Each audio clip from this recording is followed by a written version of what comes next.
nggak usah kita terlalu diva-divaan, nggak usah kita terlalu menjadi Nadine yang bukan Nadine gitu. Aku pengennya Nadine anak rumahan, pertama kali banget aku sebagai anak SMA datang ke festival. Dan aku ngerasa kayak, ya lumayan nyesel sih. Aku sangat tidak mengenal skincare anaknya, soalnya kayak skincare jerawatan aku Kak, sumpah. Kalau misalnya emang kalian mau nangis, silahkan.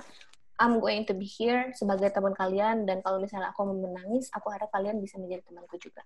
Aku sering banget berangkat ke sekolah, bangga dengan rambut aku yang sudah aku rapihkan dengan keritingnya, dan suka disuruh sisiran sama kepala sekolah aku, dan aku ngerasa kayak, aku nggak bisa sisiran, karena kalau aku sisiran, rambut aku akan makin acak-acakan. Nyanyinya harusnya nggak kayak gini, harusnya bla bla bla bla bla bla. Mungkin emang Udah aku juga, ya? iya, kayak guru nyanyi bukan, gue lagi les juga enggak. Tuh uangnya udah ada, tapi sepatu kayak orang sesat gitu. Kan gitu, aku nyaman sama mereka. Dipa Barus atau Sal Priadi?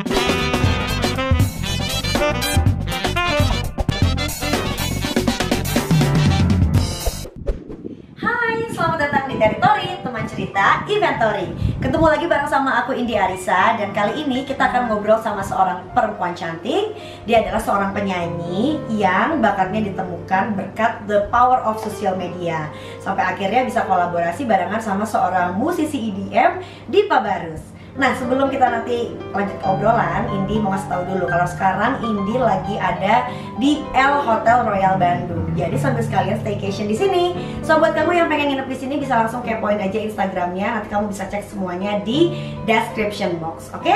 Yuk langsung aja kita ngobrol-ngobrol barengan sama Nadine Amizah. Nadine, selamat buat album barunya, selamat ulang tahun. Terima kasih banyak Kak Indi. Terima kasih. Kamu ulang tahun juga kemarin tanggal 28 Mei, sekalian bikin album baru juga gitu ya. Ini pertanyaan standar banget Nadine, tapi kamu bikin ini preparation memang sengaja untuk dirilis pas nanti kamu ulang tahun gitu? Iya, betul. Aku emang dari awal nulis album ini, aku bilang ke manajer aku, album ini akan gue rilis di hari ulang tahun, karena gue pengen jadi ini kado bukan cuma untuk gue, tapi untuk pendengar gue juga dan keluarga-keluarga gue. Gitu aku bilangnya waktu itu. Emang kalau musisi tuh biasanya kalau ulang tahun tuh bikin sesuatu gitu buat orang lain gitu kan ya. Maksudnya yang kayak apa ya, yang bikin karya gitu biasanya di hari spesialnya malah memberikan karya buat orang lain gitu. Nah, Nadine, ini kan katanya untuk si album ini dikasih nama album juga judulnya memang Selamat Ulang Tahun gitu ya. Betul. Dan katanya nyeritain tentang proses pendewasaannya Nadine. Nah, ini gimana sih Nadine kamu untuk pemilihan lagunya gitu? Karena kan liriknya semua ditulis sama Nadine nih katanya. Betul. Emang karena tadi itu aku emang mau rilis di hari ulang tahun, dan kenapa aku nyebutnya Selamat Ulang Tahun judulnya, karena aku bilang aku pingin album aku ini selalu diiringi dengan doa-doa baik, sama seperti kalau misalnya kita bilang selamat ulang tahun Kak Indi, semoga sehat selalu, kayak gitu.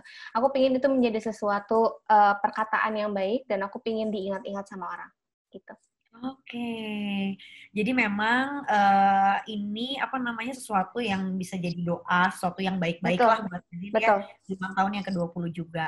Nah, ini preparation dan juga proses rekamannya, Nadine lagi in the middle of yang kayak kemarin kita nggak boleh kemana-mana, kamu bikin sih semua lagu-lagunya pada saat itu? Enggak, aku udah mulai nulis, sudah mulai beberapa kali workshop dan take vokalnya, dan ada sih sekitar dua lagu yang aku take di rumah.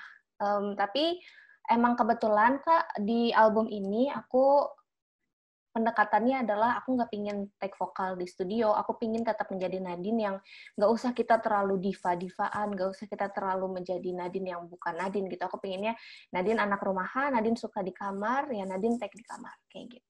Oke, kenapa sih by the way, tapi Indi juga sempat dengar beberapa musisi yang kayak ya pengen vibe-nya seakrab mungkin sama kita gitu. Jadi sampai akhirnya pokoknya aku pengennya di kamar aja. Jadi memang nggak mau kalau dibawa ke proper studio gitu. Termasuk Nadine juga mungkin bisa dapat rasa dan segala macam kalau di tempat yang Nadine nyaman ya. Betul, iya betul banget. Karena aku ngerasa di lingkungan yang paling aku nyaman, aku bisa mengeluarkan cerita yang aku mau, dan aku juga bisa bersuara lebih lantang dari yang aku bisa kalau misalnya aku di lingkungan yang aku nggak nyaman gitu. Dan aku anaknya powered banget by Windows. Jadi kalau misalnya di studio proper kan biasanya kedap dan kotak dan nggak ada apa-apa gitu. Dan aku ngerasa di situ aku kayak dikekang dan ya udah paling nyaman di kamar, kita di kamar gitu. Oke, jadi kayak ada jendela tuh bisa ngelihat kayak ya ada inspirasi secercah Iya mungkin ya betul, dari betul. cahaya Yang ilahi penting gitu ada ya tadi ya. cahayanya, betul banget. Betul. Oke, oke. Terus kayak kemarin juga ini sempat dengar tuh kalau nggak salah Dipa Barus tuh memang sampai waktu ngajak Nadine rekaman tuh sampai Dipa yang datang ke rumah Nadine Iya ya? betul, betul.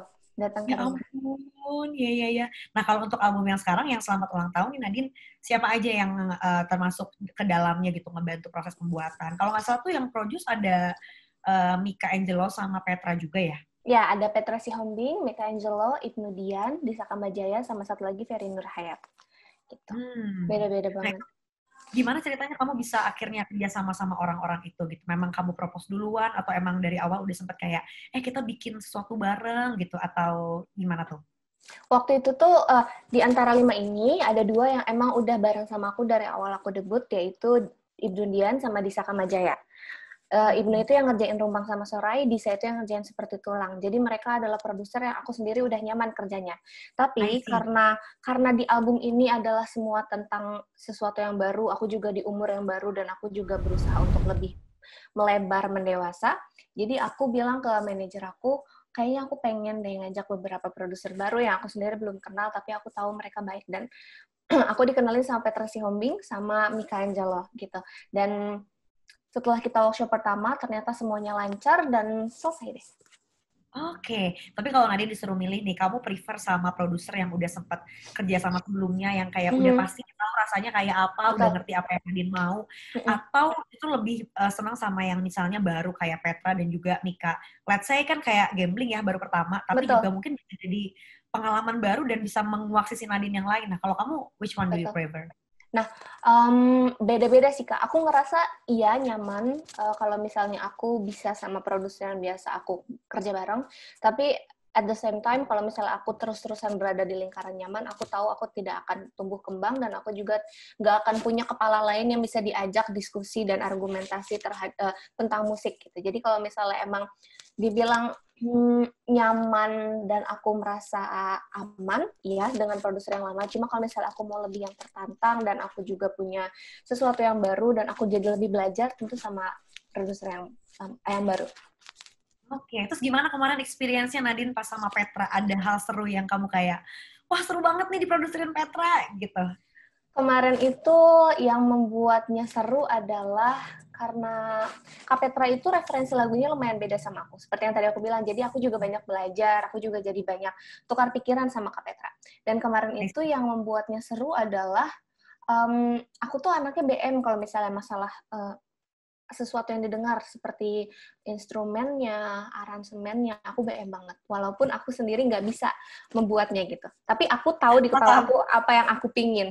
Jadi kemarin itu serunya adalah yaitu tantangan bagi kita gimana cara aku especially komunikasiin apa yang aku mau ke Kak Petra yang bahasanya pun beda sama aku biasa membahasakan ke Kak Disa atau ke Kak Ibnu biasanya. Kalau ke Kak Ibnu dan Kak Disa aku tinggal kayak Kak bla bla bla bla bla bla, mau aku ngomong seaneh mungkin juga mereka ngerti. Cuma kalau sama Kak Petra kemarin aku harus berkali-kali kayak bukan Kak, bukan kayak gini, bukan kayak gini, bukan kayak gini. Tapi by the end of the process ternyata kita mengerti dan kayak Petra, oh ini jadi ternyata yang lo mau tuh ini dari kemarin kayak gitu. Oke, jadi ini ya kayak seru gontok-gontokannya lagi gitu sampai Iya, dapat betul. apa yang kita mau, gitu Betul. brainstorming lagi, betul. Oke, nah nih Nadine ada yang menarik dan Indi lumayan kepo nih. Kan di salah satu album baru kamu tuh ada yang judulnya Beranjak Dewasa. Udah Iya, gitu ada betul. dari videonya kan di YouTube nih. Betul. Ini video liriknya tapi ada visualnya juga kan yang kayak emang ngegambarin keseharian seorang anak SMA dari kamera amatir yang kayak dari handphone doang gitu kan. Betul. Nah, terus yang menarik, ini ada tulisan dari mata Alfidiani Khairunisa yang ikut menangis saat aku menangis dan menjadi tawa terlepasku semasa SMA Alfi. Terima kasih sudah menjadi ringannya masa-masa tenggelamku. Untuk masa depan yang masih belum jelas warnanya, aku doakan yang terbaik untuk kamu. Wah, ini sebetulnya siapa sih, Din, si Alfi ini tuh dan seberapa important this person to you?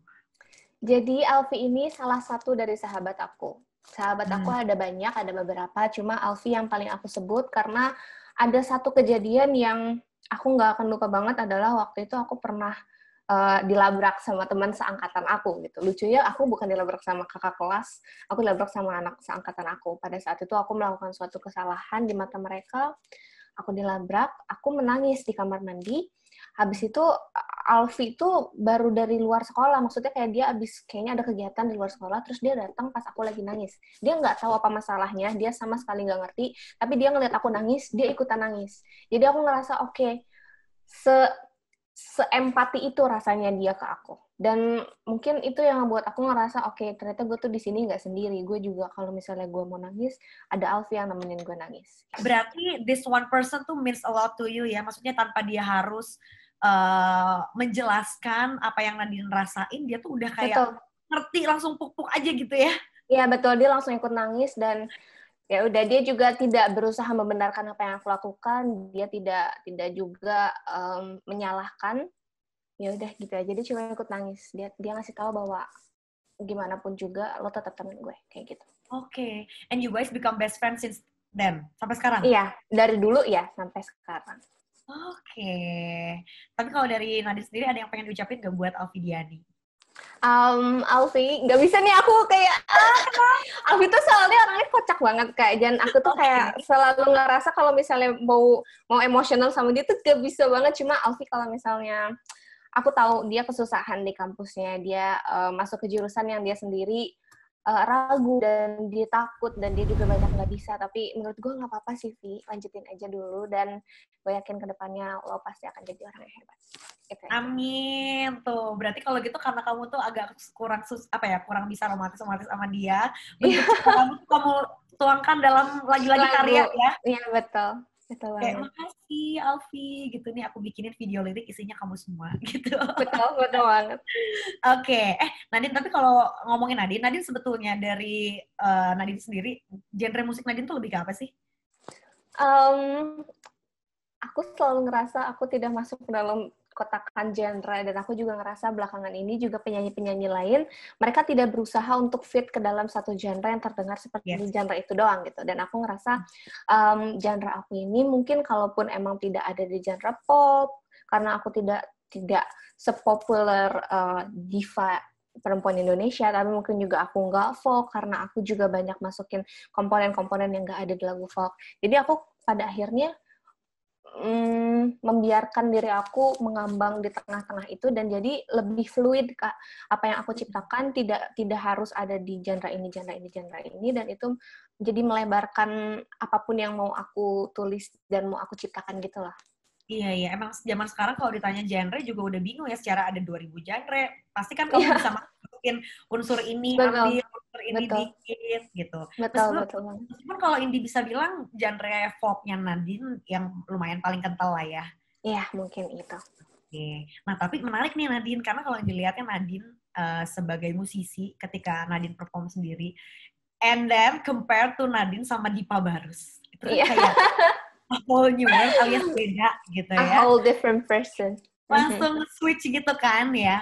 Nah, itu gimana ceritanya Nadine waktu awal-awal? Kan mungkin juga banyak orang yang notice Nadine itu ketika featuring di All Good bareng Dipa Barus gitu ya.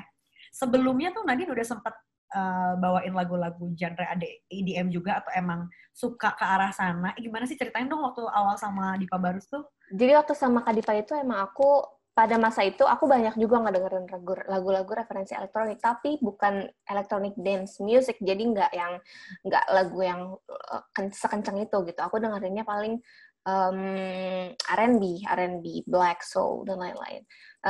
Tapi waktu aku diajakin sama Kak Dipa itu, aku ngerasa ada pintu yang pada saat itu mungkin tidak membawa aku ke genre, mungkin bukan pintu yang labelnya adalah genre yang aku mau, cuma aku yakin dia tetap akan membawa aku ke suatu tempat, dan memang benar pada saat aku mengiyakan, aku bisa masuk ke dalam ruangan itu, jadi lebih gampang lagi masuk ke pintu selanjutnya untuk masuk ke genre yang aku mau sendiri. Gitu. I see, that means fine gitu ya untuk kita melakukan sesuatu dulu, meskipun kayak ibaratnya nggak kita banget, tapi selama kita bisa masuk dan kita nyaman-nyaman aja, gak nggak masalah gitu ya? Menurut aku fine banget. Aku yakin orang-orang yang harus, kalau misalnya kayak Kak Indi, mungkin sebelum Kak Indi jadi host, sebelum Kak Indi jadi sekarang, ada lagi pekerjaan yang Kak Indi harus lakukan sebelumnya untuk bisa ada di sini sekarang, kan aku yakin.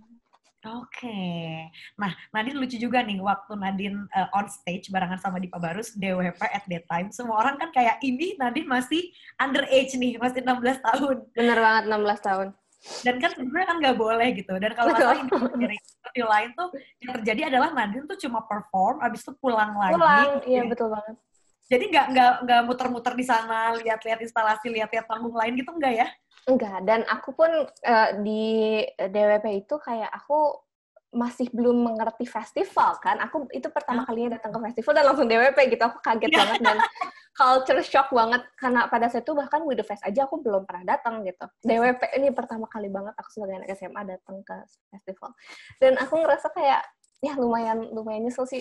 Aku ngerasa minimal kemarin harusnya jalan-jalan lihat-lihat dulu gitu ada apa, tapi ya itu karena udah dijemput ya sama Bunda, jadi aku harus pulang pada saat itu juga setelah selesai nyanyi.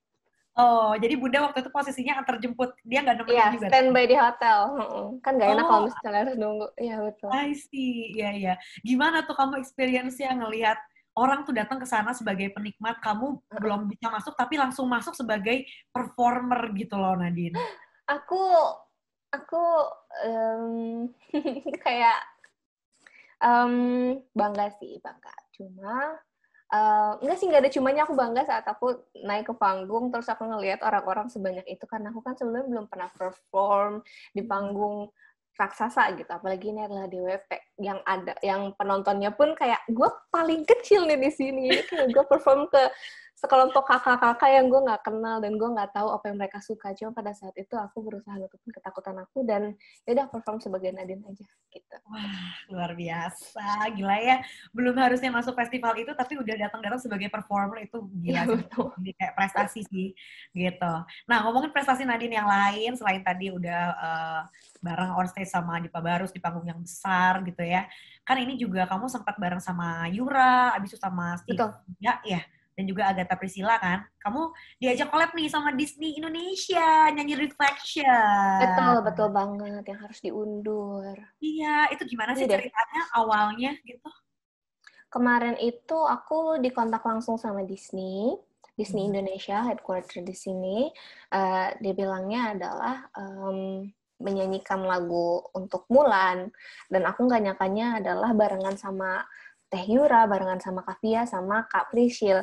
Dan itu menjadi sesuatu yang seru banget sih, soalnya aku waktu awal tuh hampir nolak, gimana ya, aku tuh ngerasa Reflection tuh lagu susah banget kan, sulit banget gitu. Itu bukan lagu yang mudah dinyanyikan, apalagi sama aku yang range vokal aku tuh Aguilera gitu ya. Betul banget, Christina Aguilera, men. Itu bukan gue banget range-nya gitu. Tapi ternyata pas dibilang nggak apa-apa, nanti pembagian lagunya akan berbeda sama teman-teman juga berempat dan kamu nggak sendirian, dan intinya ini adalah woman empowerment, dan aku ngerasa aku setuju di bagian woman empowerment-nya itu. Jadi kayak, oke, aku setuju. Gitu. Oke. Jadi nanti kita tunggu saja ya, meskipun launching filmnya juga kan akhirnya tertunda ya. Ya, betul. karena kondisi seperti ini gitu. By the way, Nadine tuh suka juga sama K-pop. Dengar-dengar. Dulu. Sekarang aku dengerin lagu K-indie, dengerin K-R&B, tapi aku nggak dengerin K-pop-nya. Banyak banget soalnya kan sekarang kan K-pop kan debut terus ya, debut sana sini. Aku jadi, wah, kalau dulu kan ya udah Big Bang aja, Suju, terus 21, ya udah sedikit dan aku bisa ngafalinnya. Kalau sekarang tuh kayak IU juga kamu suka banget ya? IU suka banget. I love IU, cuma dia ke Indonesia aku nggak nonton, sedih banget. Oke, jadi kalau sebetulnya K-pop enggak, cuma kayak K-R&B. Kamu K-singer juga ngikutin nggak K-singernya mereka? Iya, dengerin. Aku yang kayak Roy Kim, aku suka. Yang solois aku suka. Banyak yang solois yang aku suka. Sung Sung Han aku suka. Oke. Nah, tapi kalau misalnya di lagu Nadine nggak ada unsur K-pop-nya atau Korea-Korean thing-nya, atau nggak tahu, atau ini salah ngecek-ngecek nih, atau ada kamu masukin dikit-dikit tuh? Aku tuh emang kemarin referensinya bukan K-pop balik lagi, cuma jadi sebelum aku nulis album ini, aku bikin satu playlist yang isinya adalah referensi musik dan instrumen. Kalau lirik kan aku nggak ada referensi musik dan instrumen untuk aku kasihin ke produser. Nah, di antaranya itu emang ada lagu Korea gitu, tapi Hmm. ya gitaran doang juga sih, gitu. Lagu Koreanya gitaran aja, gitu. Oke. Dan kalau misalnya disuruh pilih, kamu paling suka dari the whole Korean thing ini yang paling kamu suka tuh apa? Kayak orang-orangnya kah? Musiknya, aksi panggungnya, atau mungkin justru skincare-nya misal? aku sangat sangat tidak mengenal skincare anaknya, soalnya kayak Oh skincare ya? jerawatan aku kah sumpah. Jadi aku suka dari Korea adalah um,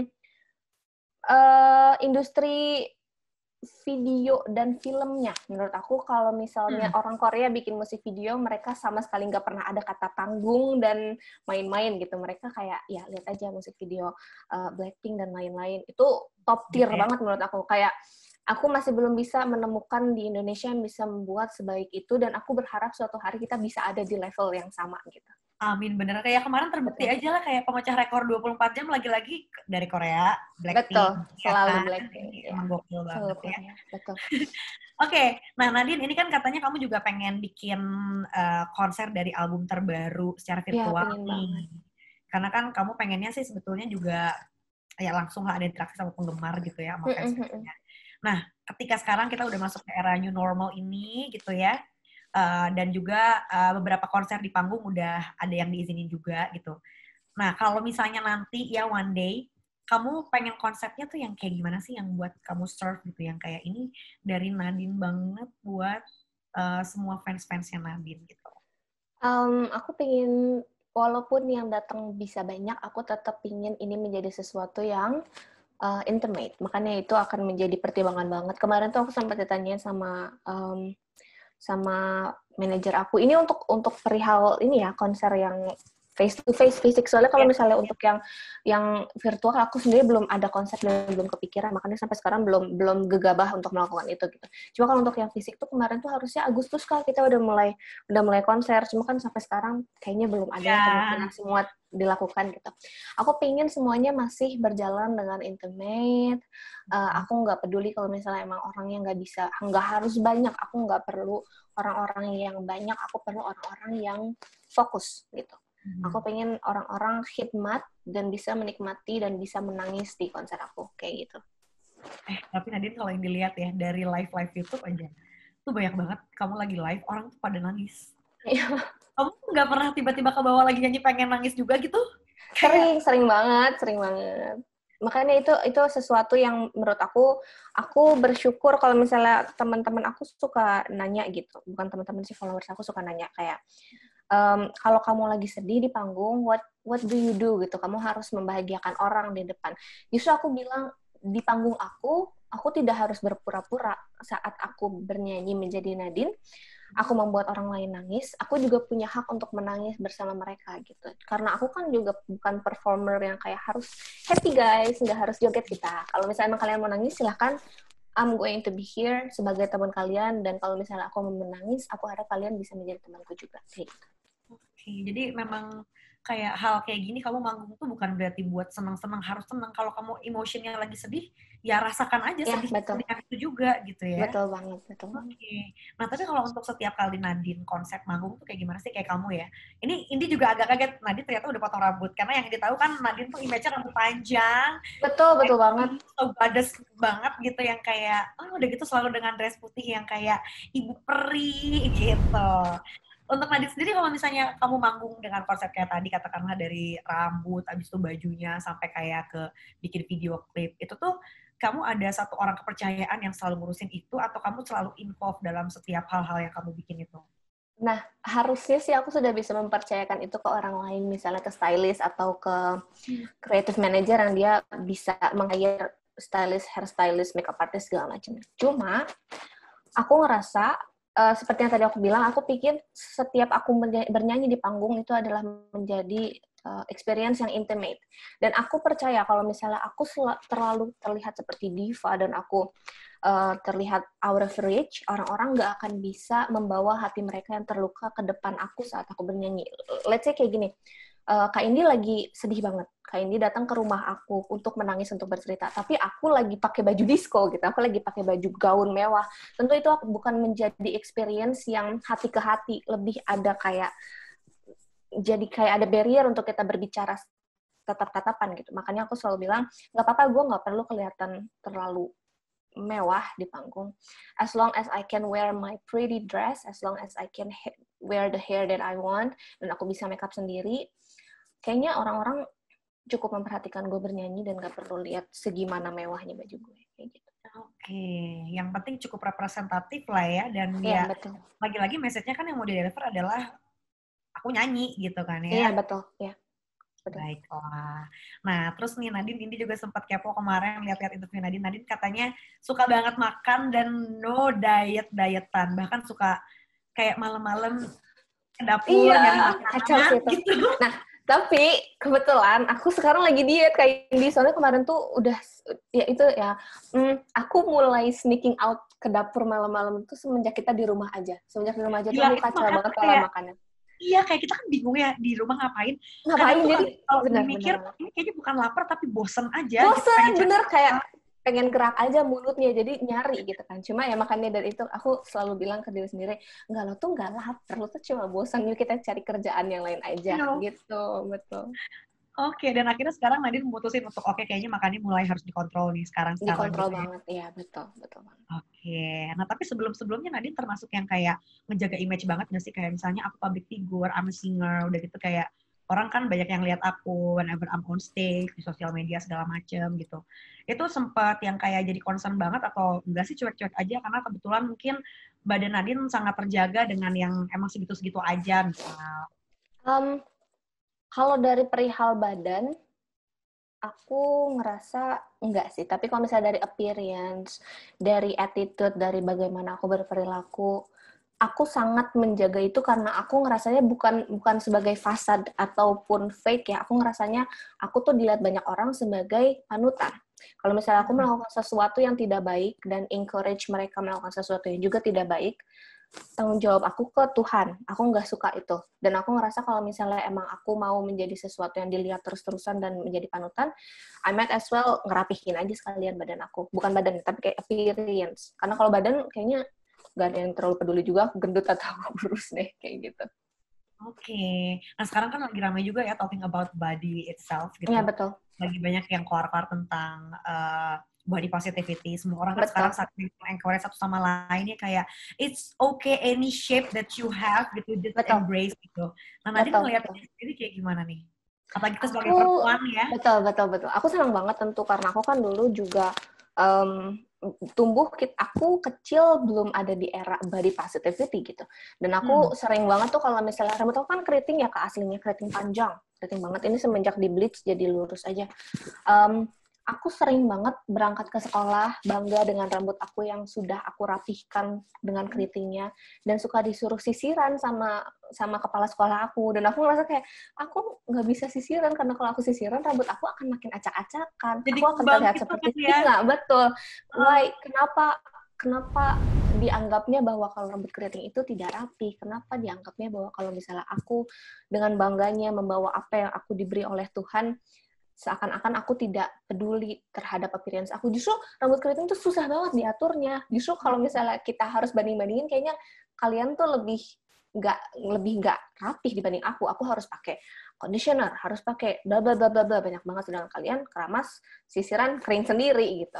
Nah, aku tuh senangnya belakangan ini hal itu udah bukan jadi barrier lagi kalau misalnya emang kita keluar rumah dan harus terlihat seperti apa yang kita mau anyway gitu. Dan aku ngerasa body positivity juga ke depannya udah bukan tentang siapa yang terlihat cantik lagi, tapi siapa yang Exactly. terlihat paling nyaman menjadi mereka sendiri gitu.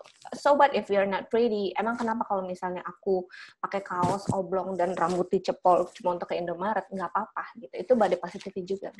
Iya, karena mungkin sekarang orang udah mulai shifting juga ya, yang biasanya kita kayak ada standar beauty yang kayak cewek tuh Betul. harus rambut lurus, kulit putih, skinny as hell atau apapun itu gitu. Sekarang akhirnya kayak kita udah makin banyak referensi dan akhirnya si cantik itu jadi berbagai macam bentuk gitu kan Betul, ya. betul banget.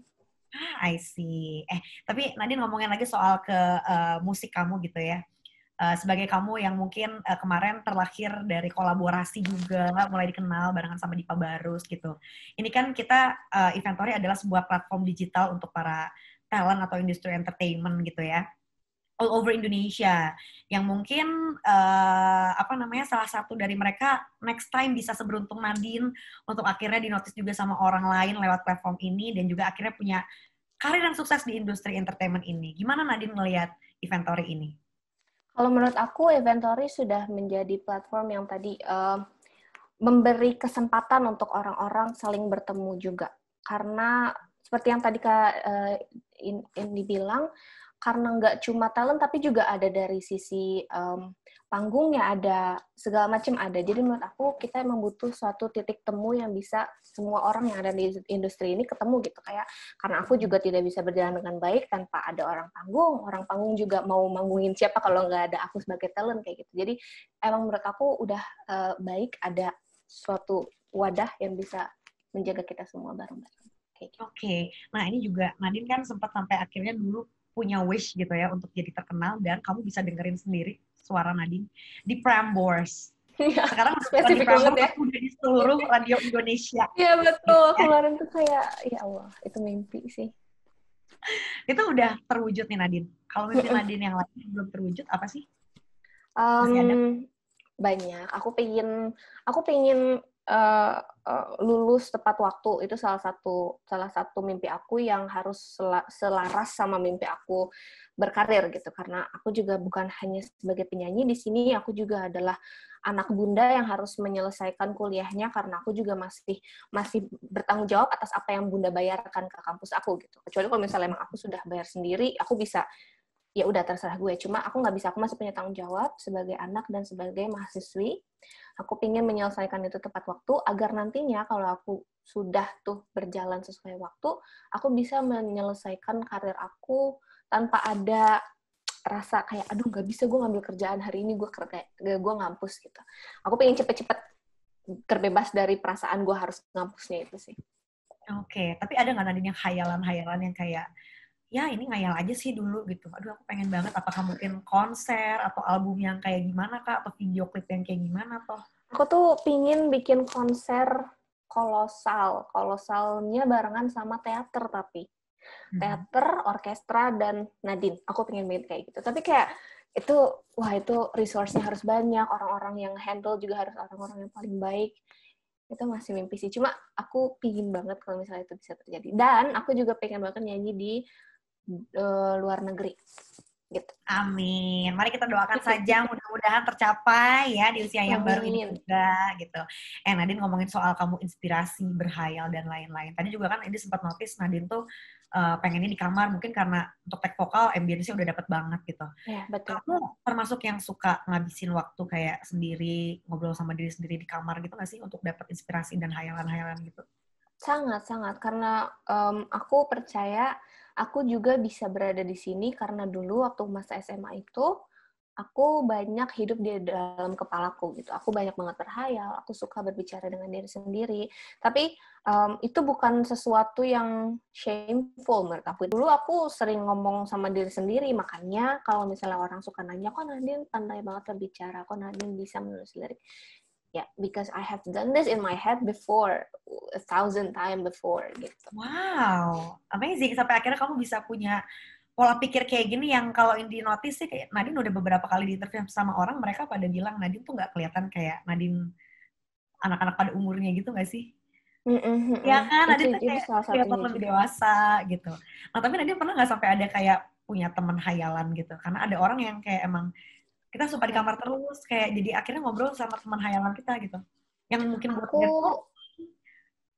aku nggak bisa melihat dan aku juga tidak berusaha untuk membuat gitu. Jadi kalau misalnya emang aku harus berbicara, aku akan balik ke diri sendiri aja. Jadi emang I'm my own best friend. Oke, baiklah. Nah, Nadine, untuk si Instagram nih ya, kamu kan punya tampilan yang cukup estetik gitu. Kamu boleh dong kasih tahu tipsnya buat teman-teman cerita Inventory di sini. Kamu punya konsep fotografi yang menarik apa, misalnya editing minimalis yang kamu bisa, dan biasanya kamu pakai aplikasi apa aja nih buat punya tampilan fit kayak gitu? Kemarin itu aku lagi sering-seringnya pakai VSCOCAM untuk ngedit. Cuma belakangan ini aku suka mainin warna di Photoshop Express gitu di HP. Soalnya menurut aku kayak aku udah jarang pakai filter. Kalau misalnya emang aku harus nambahin filter pun, balik lagi ke VSCOCAM paling. Cuma menurut aku dibanding filter dan warna, ada satu komposisi foto yang aku paling suka ngambil dari foto-foto sebelumnya. Aku tuh suka banget kalau misalnya foto aku kelihatan seperti ada di film. As in, kalau misalnya emang aku selfie pun, aku pengen selfie aku menceritakan sesuatu, bukan cuma kayak selfie gitu. Aku pengennya Oke, imagine aku adalah orang dari tahun 90-an memakai baju seperti ini, aku mau ke pesta dansa, aku pengen jalan-jalan cari bunga, segala macam. Itu membuat aku menjadi sesuatu yang kayaknya lebih menarik dibanding cuma foto biasa dengan warna yang indah, kayak gitu. Oke tuh, jadi tipsnya ya makanya kita ngelihat selfie Nadine tapi nggak bosan tuh ternyata konsep selfie aja ada gitu dipikirin kayak oke, aku hari ini mau kelihatan kayak siapa gitu-gitu ya dari Seru dressnya. juga sih menurut aku. Oke. Nah ngomongin masih di Instagram nih Nadine.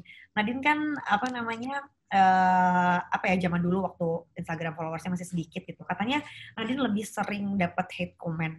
Sedangkan kalau sekarang kayaknya ya sekarang kan apa ya followers Nadine tuh udah yang kayak masanya Nadine banget nih yang suka komen pakai kata-kata puitis just like what you do aja udah gitu. Kesaring betul.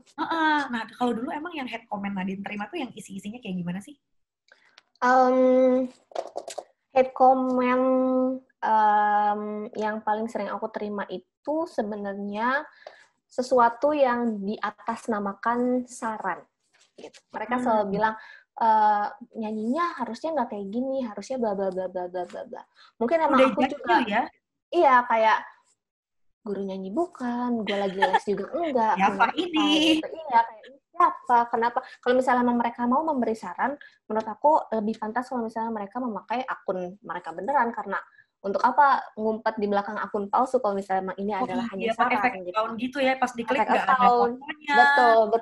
Betul. Dan aku lumayan sering sakit hati adalah karena kayak kalau misalnya gue berubah cara nyanyi, gue yakin orang yang sayang sama gue nggak akan stay. Maksudnya kayak mereka udah sayang sama gue karena gue segimananya gue sekarang. Masa gue cuma harus nyenengin lo satu orang doang, gue harus berubah kayak gitu. Aku rasa kayak gitu sih waktu itu. Oke, jadi memang tipsnya adalah mau seberapa banyak orang yang kayak ngatur-ngatur kamu di sosmed gitu, just still be who you are aja karena iya, betul. Ya udah gitu ya, mereka bukan orang yang harus diimpress dan kita mengimpress orang-orang yang memang udah sayang sama kita duluan. Oke. Nah, Nadine ini balik lagi ke konsep panggung. Nadine tuh kayaknya suka apa ya istilahnya nggak pakai sepatu alias nyeker. Nah, katanya ini sempat dapat jawaban Nadine juga kalau misalnya emang sebuah sepatu tuh kayak apa ya nggak ada estetiknya even semahal apapun buat Nadine. Betul, gitu. duniawi banget bagi aku. Oke. Jadi kalau gitu, tapi kan maksudnya untuk aktiviti kamu yang lain, kamu kan tetap harus pakai sepatu ya untuk sekolah, untuk kuliah, pergi gitu. Jadi kuncinya gimana nih? Kamu kayak cuma punya satu sepatu atau sendal kuncian yang kamu sering pakai? Gimana? Jujur, aku tuh ngerasa baju aku banyak banget yang bagus. Aku suka banget ngoleksi dress-dress. Cuma sepatu aku tuh jelek-jelek semua, Kak. Kayak, ya Allah, udah kotor, udah bentuknya udah kayak gitu. Aku sampai suka diledekin gitu sama adik aku. Kamu tuh uangnya udah ada, tapi sepatu kayak orang susah gitu. Kan gitu, aku nyaman sama mereka, nggak apa-apa. Dan aku tuh kalau misalnya pakai sepatu, even untuk kegiatan sehari-hari pun, aku misalkan pakai yang gampang dicopot gitu loh. Jadi kalau misalnya emang aku udah nggak nyaman, aku tinggal tarik kaki dan nggak pakai sepatu. Kayak menurut aku ini lebih ke nyaman atau tidaknya sih, kayak gitu. Berarti lebih sering pakai apa Nadine? Flat shoes, sendal, atau gimana? Heels yang kitten. Soalnya kebetulan tumit aku tuh gampang sakit. Dan kalau misalnya pakai kitten heels tuh kan lebih ke tumpuannya di depan. Jadi tumit aku terselamatkan gitu. Kalau misalnya pakai flat shoes, dia semuanya numpuk. Badan aku tuh lebih besar dari masa yang bisa ditumpu oleh kaki aku, soalnya Kak lumayan kecil kaki aku. Oke, menarik. Iya. Ya udah deh kalau gitu. Nadine,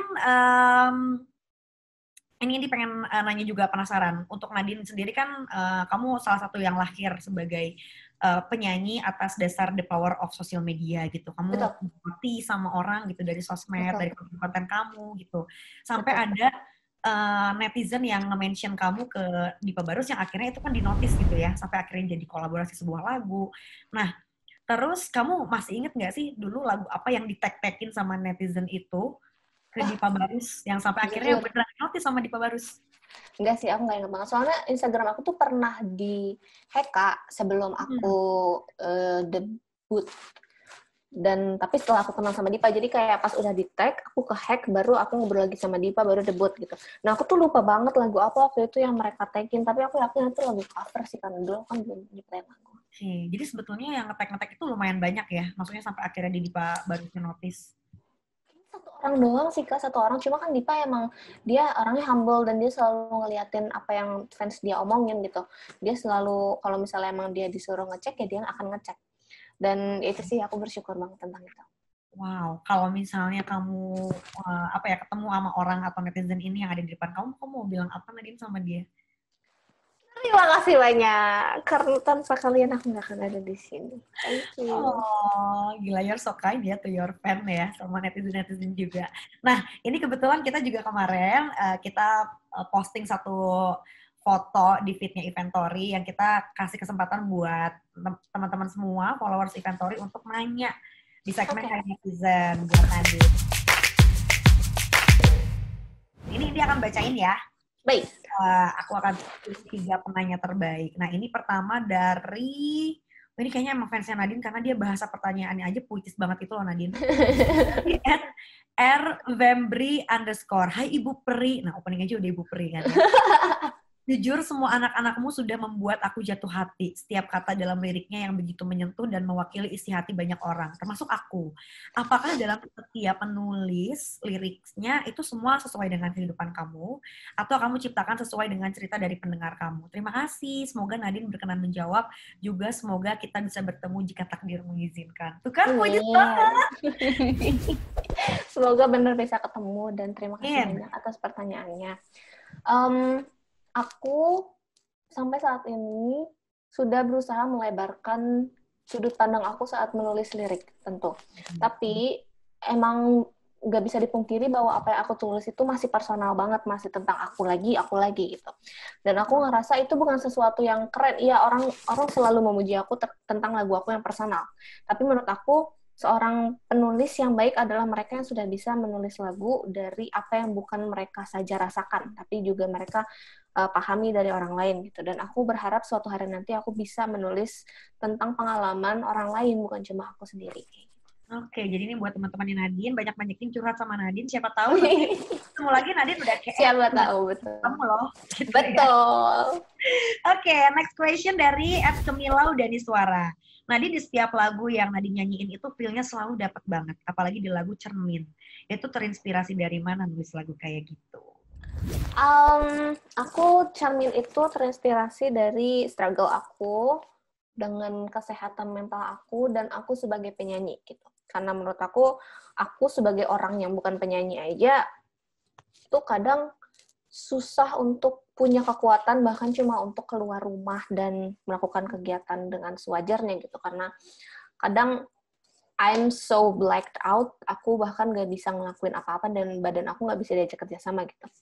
Cuma aku punya kewajiban sekarang. Aku adalah penyanyi yang harus membuat kalian bahagia di atas panggung. Aku adalah ibu peri kalian. Jadi aku selalu, kalau misalnya aku lagi sedih nih, aku udah datang ke suatu kota gitu, terus aku sedih di hotel.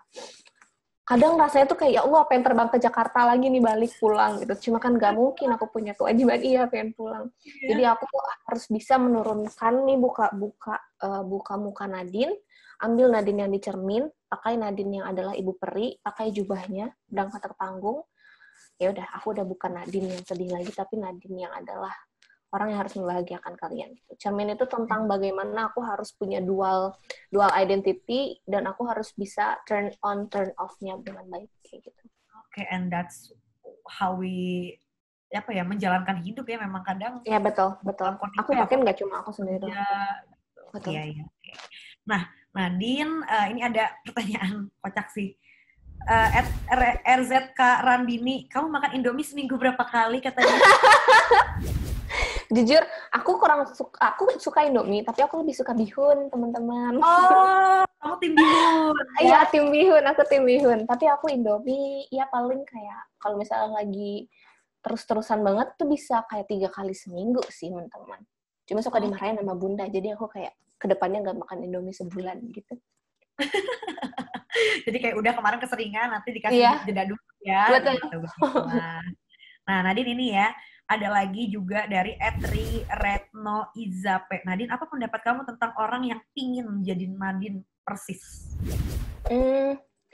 Menurut aku it's okay untuk punya panutan, dan aku juga akan selalu berusaha untuk menjadi panutan yang baik, tapi try to be better than me. Aku ngerasa aku bukan orang yang cukup baik untuk menjadi panutan sendiri gitu. Kalian pengen jadi aku persis gitu. Kalau emang kalian suka estetika aku, ambillah sari-sari estetikanya. Tapi kalau misalnya ada orang lain yang lebih baik dari aku, dan tentu ada, ambil dari mereka juga gitu. Menurut aku, saat seseorang cuma punya satu panutan, kalau misalnya aku melakukan sesuatu yang salah dan let's say nauzubillah min dzalik, aib aku kebuka gitu kan, dan itu selalu ada kemungkinan kalian akan membenci dunia karena kalian kehilangan kepercayaan gitu. Kayak tuh kan orang yang paling baik aja menurut gue bisa ngelakuin kesalahan, padahal kalian harus ngerti bahwa aku juga manusia, bahwa panutan-panutan lain juga manusia, tapi kita emang punya mungkin sisi-sisi yang bisa kalian jadiin panutan kayak gitu. Oke, mantap sekali. Terima kasih Nadine. Pertanyaan-pertanyaan sudah dijawab ya. Nah, terakhir sih pertanyaan sebelum nanti kita masuk ke ada rapid question yang dia akan kasih ke Nadine. Ini aku melihatnya Nadine adalah seseorang yang lumayan concern sama mental health. Apalagi sekarang ya, kita udah di era yang orang juga sama kayak tadi ngomongin soal body positivity, mental health juga udah dikonsider sebagai sesuatu yang penting gitu. Meskipun nggak kelihatan kayak sakit fisik gitu. Nah, Nadine sendiri gimana nih melihat sebagai apa ya? Kesehatan mental, maksudnya kayak mungkin Nadine bisa encourage teman-teman semua yang untuk kayak if you need help kayak that's okay gitu, untuk tidak tidak mencoba untuk menekan dan menyembunyikan itu gitu. Menurut aku untuk teman-teman yang sekarang sedang struggling, aku nggak tahu struggling tentang apa, mungkin apa yang kita rasakan belum sampai spektrum yang harus mengharuskan kita minum obat atau melakukan sesuatu yang measurement-nya adalah jauh, tapi kalian tetap merasakan sedihnya, kalian tetap merasakan gak enaknya. Dengan kalian bisa sekali-kali detach diri kalian dari diri kalian, dan kalian ngelihat ke sekeliling, lalu ngelihat ke diri sendiri lagi, kalian tuh harus tahu bahwa banyak orang sebenarnya yang bisa kalian ajak bicara. Dan jangan pernah takut untuk bicara, dan jangan pernah takut untuk mencari bantuan profesional. Oke, jadi jangan takut untuk speak up pada intinya ya. Betul. Baiklah. Oke, sekarang Indi mau masuk ke segmen Pilih Mana. Nadine jawab cepat aja ya. Baik. Oke, ready? Yang pertama nih. Ini gue juga kalau jadi Nadine kayaknya susah deh. Dipa Barus atau Sal Priadi? Gimana ya?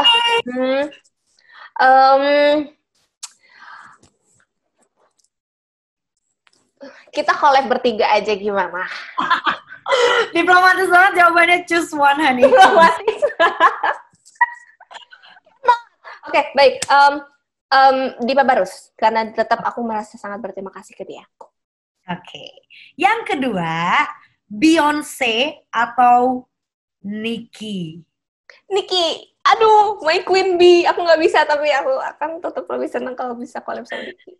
Kamu sampai sempat admit kalau ada sidang skripsi atau sepanggung sama Nicki, prefer sama Nicki ya? Bahkan. Iya. Betul banget. Oke, baiklah. Dan juga last question, YouTube subscriber atau Instagram follower? YouTube subscriber atau Instagram follower, karena aku nggak terlalu main YouTube. Instagram follower jadi ya. Oke, baiklah. Terima kasih Nadine sudah selesai ngobrol-ngobrolnya. Oke, thank you so much banget Kak Indi. Thank you. Iya, thank you Nadine. Oke, itu tadi ngobrol-ngobrol Indi barengan sama Nadine Amizah. Gimana? Seru nggak? Kamu kalau misalnya pengen request Indi ngobrol sama siapapun lagi, langsung aja tulis di kolom komentar. Oke? Jangan lupa like video ini dan juga subscribe YouTube channelnya Inventory. Dan yang pasti mau ngucapin lagi terima kasih buat El Hotel Royal Bandung yang udah bikin Indi bisa staycation di sini nih sekarang. Jadi buat kamu yang pengen nginep juga silakan kepoin aja semuanya di description box. Oke? Kalau gitu Indi Arisanya pamit. Terima kasih dan see you when I see you teman cerita. Bye bye.